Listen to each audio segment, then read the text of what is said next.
అది ఇక్కడ ఎన్నికల్లో ముఖ్యమైనది. Right sir. ఇక ఆంధ్రప్రదేశ్లో నామినేటెడ్ పదవుల కోసం ఆశావహులు చాలామంది ఉన్నారు.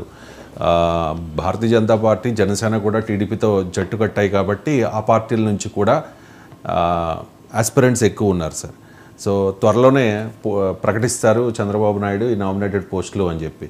గతంలో పవన్ కళ్యాణ్ ఒక మాట మాట్లాడారు, ఈ ఎమ్మెల్యే ఎన్నికల్లో, అసెంబ్లీ ఎన్నికల్లో మనకి అనుకున్న సీట్లు రాకపోవచ్చు, కొన్ని త్యాగాలకు సిద్ధమవుదాం, కానీ స్థానిక సంస్థల ఎన్నికల్లో మాత్రం, స్థానిక సంస్థల ఎన్నికల్లో అవ్వచ్చు, తర్వాత నామినేటెడ్ పదవుల్లో అవ్వచ్చు, మనకి 1/3 అవకాశం ఖచ్చితంగా ఉంటుంది అని చెప్పి. ఆ 1/3 అవకాశం, ఆ 1/3 ప్రయారిటీ జనసేన పార్టీకి ఇప్పుడు ఉండే అవకాశం ఉంటుందా? ఎందుకంటే టీడీపీ నుంచి కూడా చాలామంది ఆస్పిరెంట్స్ ఉన్నారు. అంటే ఒకటి, ఈ మూడు పార్టీల మధ్య ఒక ఫార్ములా ఏదో 10-3-1 6-3-1 అనే ఒక ఫార్ములా ఏర్పడింది అన్నారు కదా. 3 అంటే ఆల్మోస్ట్ 1/3. 10లో 6, 3, 1 బీజేపీకి దాదాపు 1/3 అని అంటున్నారు. కానీ మనుషులు ఎవరు అని, రెండోది అవసరమైతే కొంచెం సడలించుకుంటామని కూడా తెలుగుదేశం చెప్పిందని అంటున్నారు. ఇక్కడ రవిశంకర్, ఆంధ్రప్రదేశ్లో పార్టీల మధ్య విధేయతలకు సంబంధించిన యుద్ధాలు జరుగుతున్నాయి. అంటే ఎవరు ఎక్కువ విధేయులు, ఎవరు ఎక్కువ త్యాగం చేశారు, ఎవరు ఎక్కువ రోజుల నుంచి దూరంగా ఉన్నారు. మన బుద్ధా వెంకన్న లాంటి వాళ్ళేమో బయటపడిపోయి ఇవన్నీ మాట్లాడేశారు, హెచ్చరికలు ఇవన్నీ కూడా చేశారు అనుకోండి.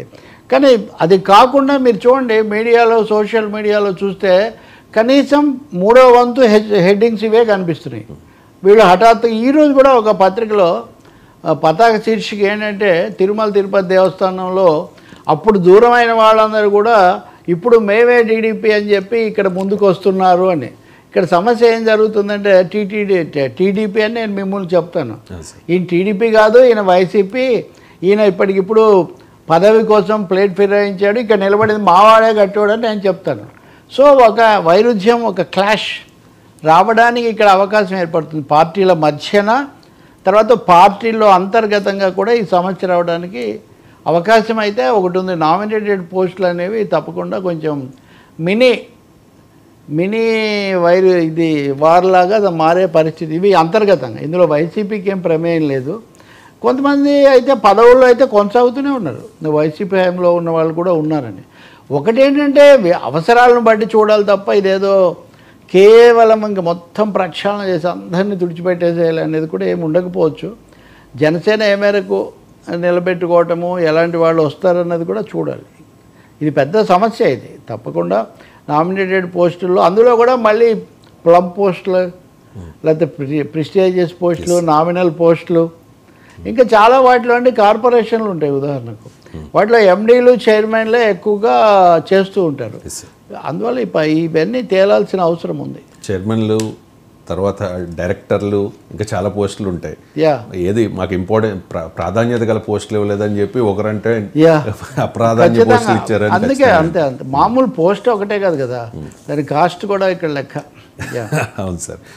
ఆ పోస్ట్కి ఇచ్చే అలవెన్స్లు, జీతాలు, గన్మెన్లు ఇవన్నీ కూడా కన్సిడర్ చేస్తారు. డెసిసివ్ పవర్ కూడా చాలా వాటిలో చైర్మన్లు, ఎండీలకు ఉంటాయి. వీళ్ళు నామకార్థంగా ఉండే పరిస్థితి కూడా ఉంది. సో అదే ఇప్పుడు తదుపరి ఘట్టంలాగా చాలా రోజులుగా అదే సాగుతుంది. నిజానికి అది తేలలేదు కాబట్టి ఈ ఎక్సర్సైజ్ను ఎక్స్టెండ్ చేస్తున్నట్టు కూడా మనకు అనిపిస్తుంది. జనసేనలో అసలు టికెట్స్ అంటే మీకు 50-60 అడుగుతూ ఉన్నారు, మీరు పోటీ చేసే వాళ్ళు ఉన్నారా అని చెప్పి ఆఫ్ ద రికార్డ్ టీడీపీ నాయకులు చాలామంది అప్పట్లో క్వశ్చన్ చేసిన పరిస్థితి. ఓకే, 21 మందికి ఇచ్చారు, దానిలో వైసీపీ నుంచి 4, టీడీపీ నుంచి 4 వస్తే వాళ్ళకి టికెట్లు ఇచ్చారు. ఓకే, మొత్తానికి గెలిచారు. ఇప్పుడు మీరు అన్నట్టుగా జనసేనకి 6-3-1 తమాషా ప్రకారం ఇచ్చిన 3 అంటే ఆ స్థాయిలో కూడా నాయకులు ఉండాలి కదా ఆ పార్టీకి. నాయకులకి ఏం సార్ ఒక్కసారిగా పుట్టుకొస్తారు, పదవులు ఇస్తామంటే ఎక్కడెక్కడి వాళ్ళు, ఎక్కడెక్కడి చుట్టాలు, లేకపోతే ఎక్కడెక్కడి బంధాలు. అప్పుడు మీకు మొదట మేమే మీకు ఫోన్ చేశాను, మొదటే మీకు నేనే దండేశాను. అసలు ఆ రోజు అక్కడ మీటింగ్కి స్టేజ్ ఏర్పాట్లన్నీ నేనే చూసి చాలామంది ఉంటారు. తర్వాత తప్పనిసరి నేను తప్పుకున్నాను కానీ మీ దృష్టికి రాలేదు. నిజంగా కూడా అలా చాలా కొంతమంది ఉంటారు, రాళ్ళెత్తిన కూలీలు ఎవరన్నట్టుగా. నిజంగా క్షేత్రస్థాయిలో ఎక్కువగా అభిమానంతో పనిచేసిన వాళ్ళు కూడా ఉంటారు. పొడుగు చేతులు పందారమని అది రాగానే పెద్ద పెద్ద చేతులు వచ్చేస్తాయి. ఆ సమస్య కూడా ఉంది జనసేనకు. పైగా జనసేన వ్యవస్థీకృతమైన పార్టీ కాదు కదా తెలుగుదేశం లాగా, ఇంకా వాళ్ళు నిలదొక్కోవాలి కదా. కాబట్టి ఎవరు ఏంటి అనేది ఇంకా అన్నిటికంటే ముఖ్యమైనది మోరార్లెస్ అది కేవలం ఒక ఇండివిజువల్గా పవన్ కళ్యాణ్ నిర్ణయము దాని మీదే ఆధారపడిన పార్టీ. సో ఇంకా యంత్రాంగం కూడా పెంచుకోవాలి. సో ఆయన దృష్టిలో పడాలి లేకపోతే ఆయనకి విషయం తెలియాలి అని భావించే వాళ్ళు కూడా చాలామంది ఉన్నారు. ఇది జనసేనలో కూడా అంతర్గతంగా కొంత ఒత్తిడికి దారి తీస్తుంది. ఇప్పటికే ఒకరో ఇద్దరు అటు ఇటు కొంచెం చెదరడము. మూడోది సోషల్ బేస్కు సంబంధించింది. నాలుగోది త్యాగరాజులు. ఈ త్యాగరాజుల్లో ఎవరు ఎక్కువ త్యాగాలు చేశారు? అక్కినేని నాగేశ్వరరావు కనీసం 60 డజన్ త్యాగాలన్నా లేకపోతే ఆ సినిమాలో నటించారని పూర్వం ఒక ఇది ఉండేది. అట్లాగే జనసేనలో కూడా త్యాగరాజులు ఎవరు అనేది కూడా ఉంది. ఇవన్నీ ఇక్కడ క్లాష్ కాబోతున్నాయి అనడంలో ఏమీ సందేహం లేదు. ఇదేం సజావుగా ఉండదు. కాకపోతే ఒకటి, అధికారం అంటూ వచ్చిన తర్వాత అధికార పీఠాన్ని అంటిపెట్టుకొని ఇవన్నీ చేస్తారు. బట్ జరుగుతుంది, ఆ క్లాష్ అయితే జరుగుతుంది. టీడీపీలో ఎక్కువ అసంతృప్తి ఉంది. అంటే మీరు జనసేన అసంతృప్తి గురించి మీరు చెప్తే, టీడీపీలో వాళ్ళు ఓకే పవన్ అభిమానాలు ఇవన్నీ మనకు తోడ్పడ్డాయి, కానీ మనం కదా నాయకులం, మనం ఉంటే కదా మన చుట్టూ కదా ఈ విజయం ఏర్పడింది.